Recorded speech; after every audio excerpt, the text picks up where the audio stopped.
I had a thought the other day. If the power went out instantly across everywhere on the planet and it stayed that way, how would historians know what the last 20 years looked like?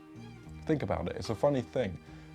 The last decade has seen the biggest explosion of photography in human history, and it's all mainly thanks to the smartphone. Every single meal, every single party and every single road trip is neatly stored somewhere in the cloud. And as important and as pretty these photos might be for us, they're just files, ones and zeros, invisible to us if we haven't got power and a monitor to display them.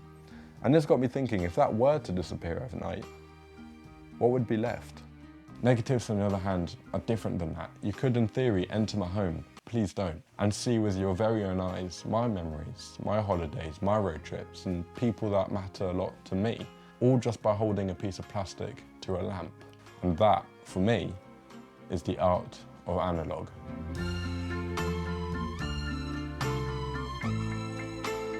One of the main reasons I love shooting film is that it's not perfect, but it doesn't try to be. See, I can't instantly preview my photo and then make tweaks to the exposures, and I can't really afford, in this economy, to take 5 or 6 pictures just to be sure. I take 1 or 2 and then move along. And honestly, it's kind of freeing. Film has soul. It's grainy, it has light leaks, imperfections, chemical quirks, but that is what gives it life.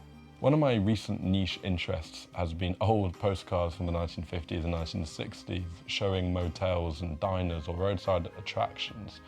You can often find these in thrift shops, and it's just amazing holding a piece of card that's 60 years old and looking at a diner from Virginia or Wisconsin or a motel in New York. But in 150 years, how will they do that with our content, our photos? Will they scroll through an internet archive, if there'll even be one? They might have to dig through old social media accounts that might be long gone.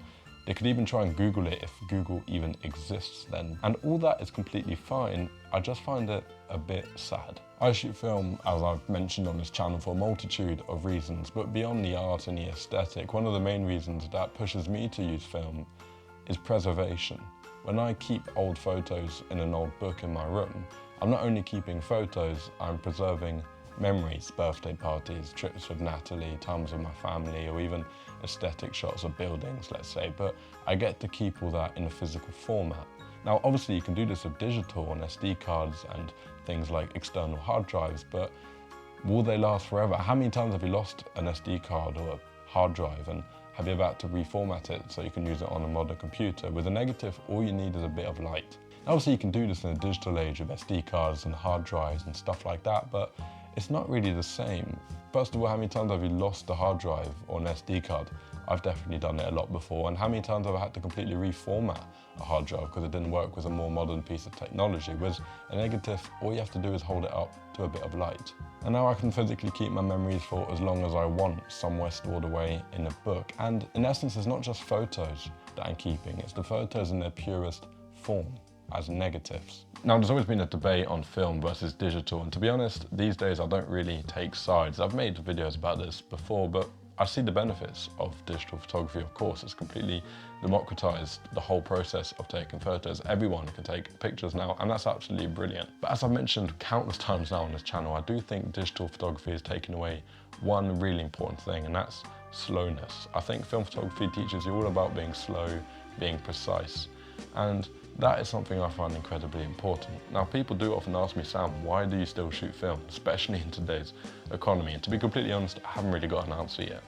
Probably just because I love doing it, but I still do feel connected when I shoot film, connected to the past, often through nostalgia, because film, as I mentioned before, for me is always very nostalgic, but for me it's also an open window to history. I get to collect all these old cameras and use technology and craftsmanship from often 100 years ago.